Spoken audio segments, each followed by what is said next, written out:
US Special Forces capture Venezuela's President Nicolas Maduro in a daring attack that's taken the country and the world by surprise.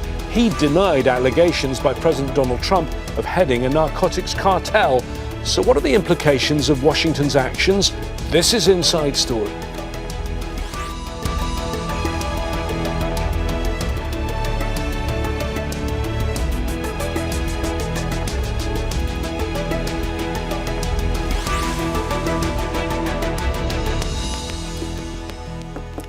Hello again, I'm James Bays. Despite months of intense US pressure on Venezuela's President Nicolas Maduro, his capture by US Special Forces has stunned not just him, but the world at large. Accused of heading a narcotics cartel, Maduro is expected to face trial in the US, with questions mounting about the legality of his arrest. The attack was welcomed by Argentina's President Javier Milei, but condemned by the Chilean leader Gabriel Boric. European leaders who've long opposed Maduro are urging restraint, but have made no criticism. So what's this mean for Venezuela and Latin America? And what's it mean for Trump at home and abroad? We'll speak to our panel of guests shortly. But first, this report from Paul Ging. The end for the presidency of Nicolas Maduro. When it came, it was swift, but there was defiance from state television just before news of his capture. The Republic of Venezuela rejects, condemns and denounces before the international community the grave military aggression perpetrated by the current government of the United States of America against Venezuelan territory and the population in the civilian and military areas of the city of Caracas, the capital of the Republic. President Maduro's capture comes after months of intensifying pressure, including military action by the US. There was pressure from within the country too, hyperinflation and constant economic crisis, with more than 7 million Venezuelans leaving the country since 2015. Already tense relations with Washington dramatically worsened under Donald Trump, leading to new economic and diplomatic sanctions. The US also offered a $50 million reward for information leading to Maduro's arrest. Trump accused Maduro of being a narco-terrorist and deployed warships and fighter jets in the Caribbean. The US also began a series of attacks on boats it accused of transporting drugs to the US without providing any proof. US forces began seizing ships that they suspected of violating sanctions. Maduro denounced the US strikes and rejected calls to stand down, but on New Year's Day he offered the US talks on narcotics and oil. His capture by US Special Forces ends 13 years in power after succeeding Hugo Chavez. Maduro was declared the preferred successor by the gravely ill Chavez and narrowly won the subsequent election. As the economic crisis worsened, opposition demonstrations were met with brutal force, with leaders jailed. In July 2024, Maduro was re-elected as president in a vote that the US and other Western nations say was rigged. Protests continued, but in the end it was the intervention of the US which brought him down. Despite its vast oil riches, Venezuela now finds itself facing an uncertain future, without a president and an economy spiralling out of control. Paul Ging, Al Jazeera, for Inside Story.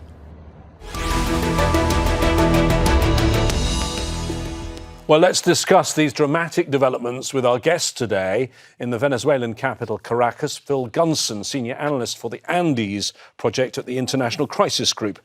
In Washington, D.C., Richard Weitz, a US security analyst and senior fellow at the NATO Defense College.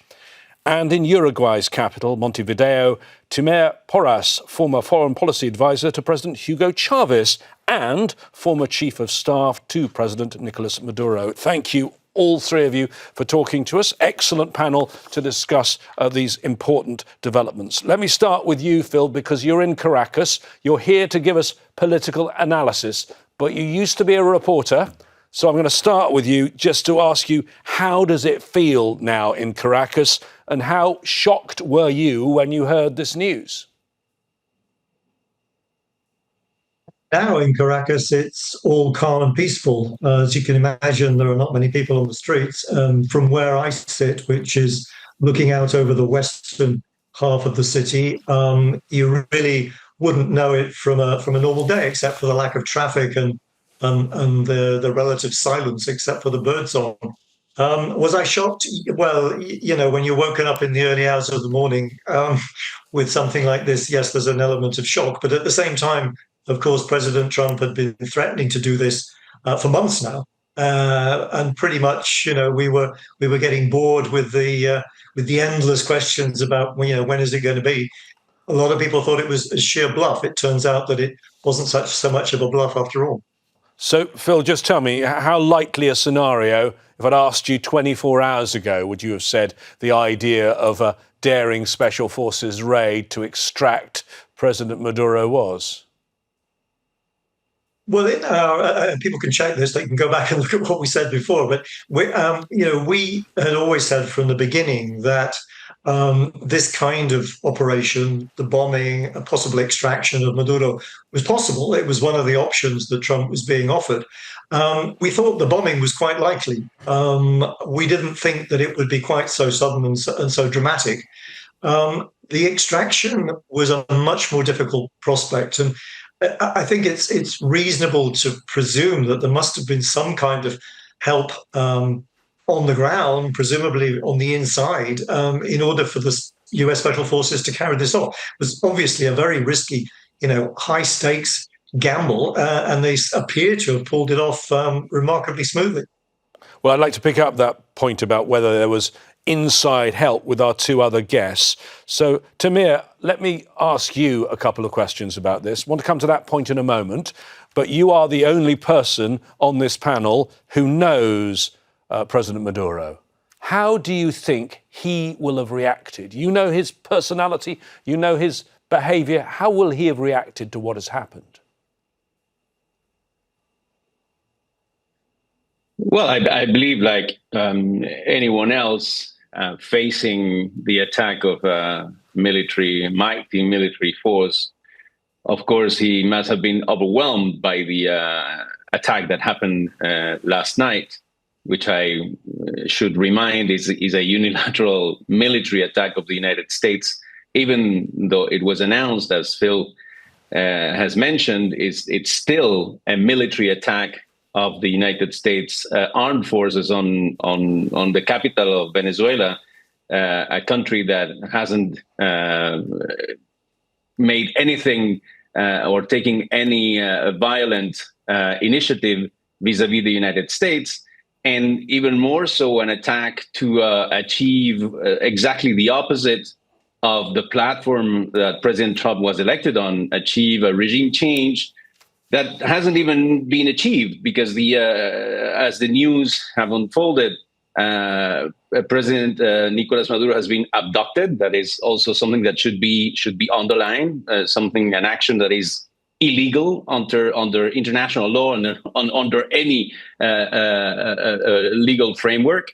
So President Maduro has been abducted, but the power structure in Venezuela, following the statements of the Minister of Defense, the Vice President of the Republic, even though her whereabouts are, at least to my knowledge, not known, and the Minister of Interior. So the power structure is still in place. So how can this attack be justified to extract illegally the president and members of his family? And at the end of the day, the power structure of Venezuela remains in place. So we of course need to wait and see what will happen. But at least at the very first, should we recall that this, irrespective of the opinion that anyone may have about the Venezuelan government, this is a very dangerous, illegal military attack against a sovereign nation and the people of Venezuela.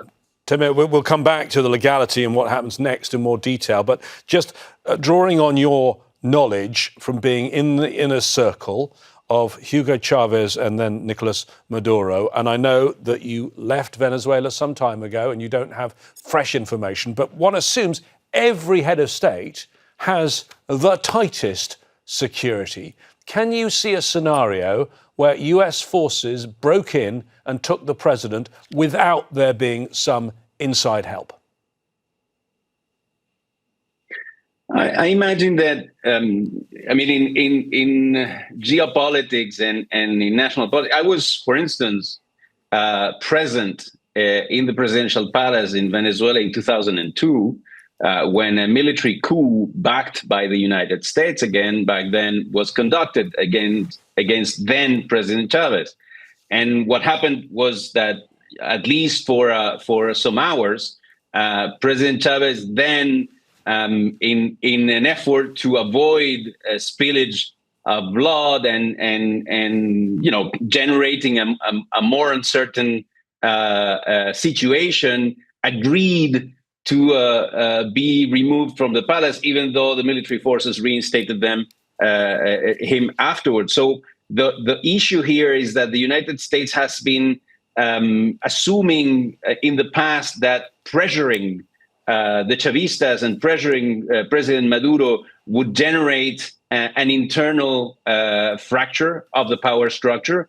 I think this is relatively unlikely, and the fact that they had to conduct a military operation on the Venezuelan ground, I mean, it's sufficient to prove that if they wanted to remove President Maduro, they had to conduct a military operation. I don't see why there would, be a need for an internal complicity. That, in theory, can be possible.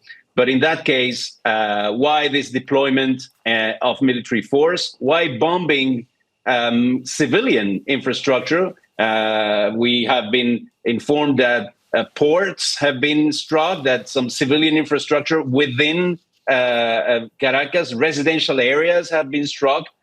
So why this deployment of military force if just the complicity inside the power structure of Venezuela was necessary? No, I think, once again, we need to focus on the fact that the U.S. had to resort to military force in order to achieve whatever the goals are. And so far, the goals seem to be the removal of President Nicolas Maduro.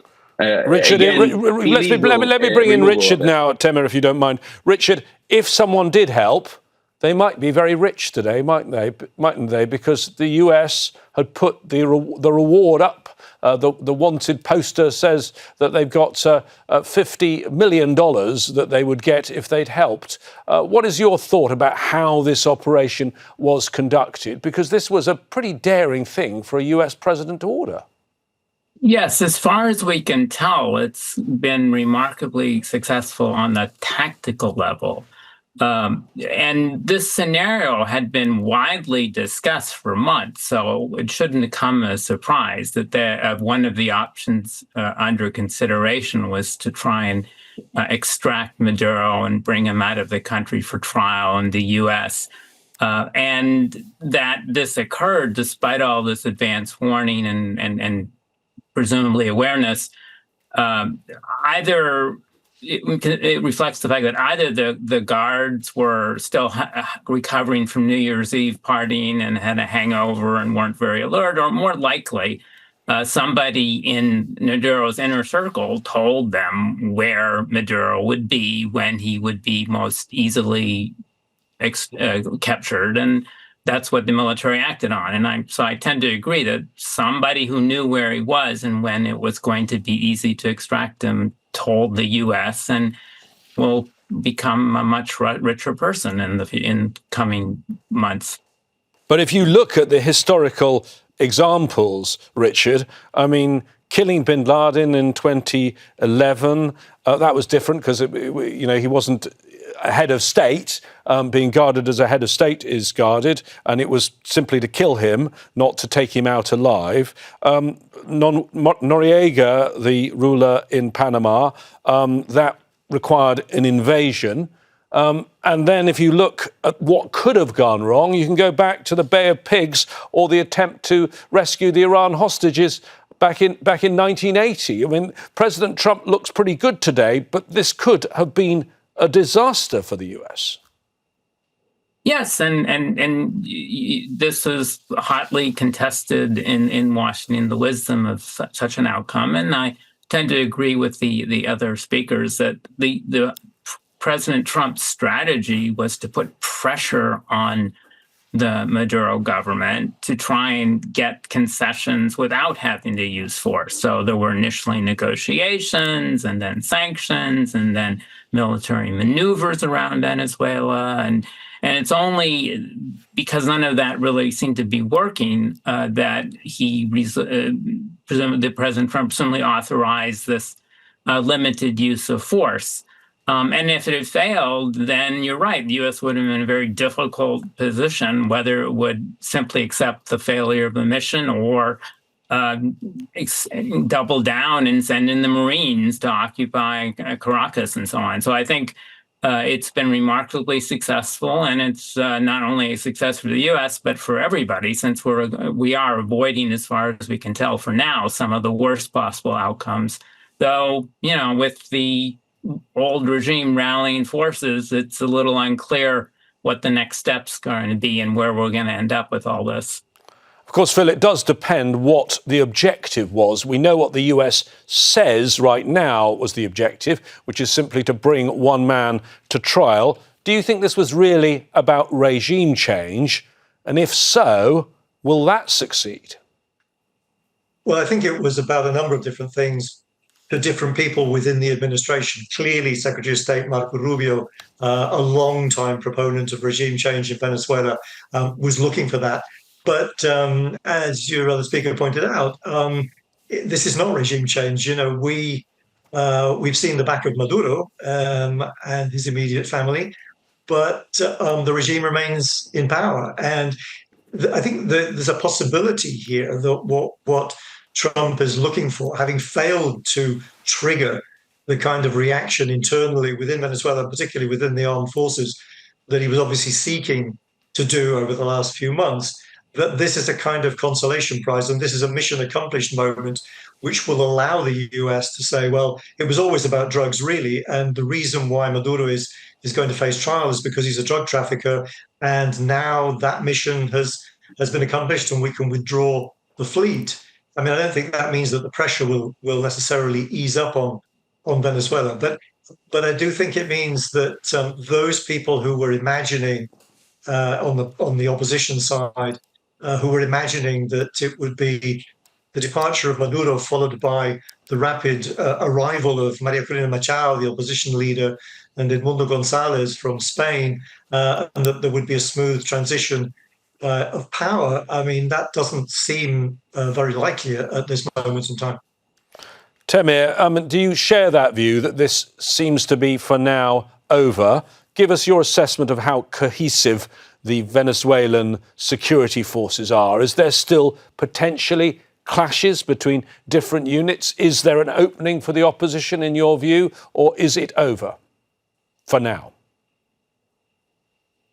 No, I think the situation is far from over, since this type of, call it limited, but in the case of Venezuela, this is not limited at all. I mean, we should not treat lightly the fact that the United States of America, the mightiest military force in the world, has attacked a South American country. This doesn't happen every day. And this is a region that, even though has experienced, and I'll come back to that, internal turmoil and violence, that very rarely has engaged in foreign wars. So since the independence of Latin American nations, and in the case of Venezuela, since the 19th century, conflicts haven't really happened on our ground. So this is a very, very serious event, irrespective, once again, of the objective set by the United States. And second, you can't see it through the statements made, of course, by the left-leaning governments, the latest being President Lula of Brazil, calling this an outrageous and illegal action from the United States that should mobilize the international community. We are in a region where U.S. intervening to set the course of political life in countries has never ended well. Let's remind the fact that Venezuela and Colombia are neighboring countries, that Colombia is subject to internal violence since the 1940s, and that the efforts to reach peace agreements with guerrilla groups there, well, some have been successful, but have never been, achieved fully. So the fact that the United States intervenes in Venezuela with military violence could potentially, once again, lead to if any further action is sought after by the Americans to shape the political landscape of Venezuela, should spark potentially internal violence. And that is a situation that you cannot just handle with aircraft or firepower coming from the outside. If they want to shape the future of Venezuelan politics, they would likely have to have some sort of presence on the ground. And I think, once again, that it is very unlikely that that goes well and smoothly, given that, this whole new period has started by a military aggression and by a show of force by the United States. This is likely to backlash if they continue to let me bring in route. Richard on that point, because in the US, I suspect now, Americans are saying a great success, great military operation, and people are rallying around what President Trump has done. But down the line, if Venezuela, which is already a troubled country, starts to get worse, already very bad for the people there, if you start having clashes among the people, I think it was former General Colin Powell, the former Secretary of State and Chairman of the Joint Chiefs of Staff, who invoked the Pottery Barn rule, referring to a posh shop in the United States. If you break it, you own it. Right. Within the U.S., anything President Trump does, it's going to be contested. So there are those who are criticizing this action, saying, the U.S. should have used other tools, gone to the UN or whatever. Now, there has been, though, a rallying support among his Republicans in Congress and other elements of the base. And that's important because it was some of the Republican senators who were raising concerns about this whole operation in Venezuela. I'm not sure among the American people how important this issue is, how they'll view it. I'm pretty sure by the time the elections come in November, it won't have much of an impact, since people are going to vote more on inflation, health insurance, and so on. Internationally, what happens next? I do worry if this is it. If you just remove the leader and the old regime stays in power, that doesn't really solve the Venezuelan crisis. But going next and actually bringing back the opposition to power through some kind of transition would require a much greater effort, probably military, by the U.S. At worst case. Now, we don't know. The situation's still in flux. It's possible we'll see more developments in the next 24 hours and more likely. I think that would be the ideal outcome, have free and fair elections, and the opposition, which won the previous ballots, could actually take power. But if we just stop here, that doesn't look like that's a high probability. OK, Phil, I think Temir is actually right. In international law, there is very little doubt, this is the UN Charter, that this is something the US can't do. How will it be seen in the region, in the world, and I suspect particularly uncomfortable maybe for some of the US's closest allies? They've all been pretty muted. They don't know what to say. They know it's illegal, but they don't want to upset President Trump. Well, you're right, and that's the world, unfortunately, that we're living in right now. It's not just the US, but other major powers around the world who do not believe in a rules-based order. They believe that might is right. Trump has made it very clear that he wants to reestablish US hegemony in the Western Hemisphere. That governments that don't do as the US wants will be subject to this kind of police action, as I suppose they might refer to it as. And I agree completely that those people that thought that this was a pro-democracy exercise, that this was about removing an undemocratic government and ushering in, a peaceful transition to democracy, I think they're probably going to be disappointed, and it's quite possible that things will get worse. It's not at all. First of all, as you've already raised, there is a possibility that that things will not calm down from here. It may be that there will be internal conflict in Venezuela, and that could lead to protracted low-intensity warfare in the worst-case scenario. But even if that doesn't happen, it's not at all clear to me that removing Maduro and leaving the rest of these people in power is going to be a net gain for Venezuelans. Okay, let me bring in Temir for the final word. As a former insider, what will you be watching in terms of events in Venezuela in the coming days? What do you think are the key indicators? Reasonably briefly, please, if you may. The key indicators will be the manifestations of officials. We have seen today statements from the Minister of Defense, an acting general military, which is key within the power structure, a statement from the Vice President, who should be the next in line according to the Constitution. But we haven't seen, for instance, any institutional action in order to secure some sort of continuity of power. I believe because the leaders of Chavismo are focusing on demanding the reinstatement of President Maduro. However unlikely that may be, their posture is to not accept the fact that he has been removed. So in the following days, these institutional manifestations will, give a signal of unity within the power structure. And of course, to see statements from the United States government and the leaders of the opposition that had been backed by the United States, to see how they imagine the next steps will be. Once again, as the other panelists have said, I think nobody from outside Venezuela has a credible theory of transforming this situation into a transition to whatever comes next and avoiding violence. That's why I, once again, think this is a very, very dangerous moment. Thank you very much, and thank you to all of our guests today on Inside Story, Phil Gunson, Richard Weitz and Temir Porras. This story is obviously dominating the news agenda, so stay tuned to Al Jazeera for the latest around the clock, and you'll find plenty of analysis too at aljazeera.com.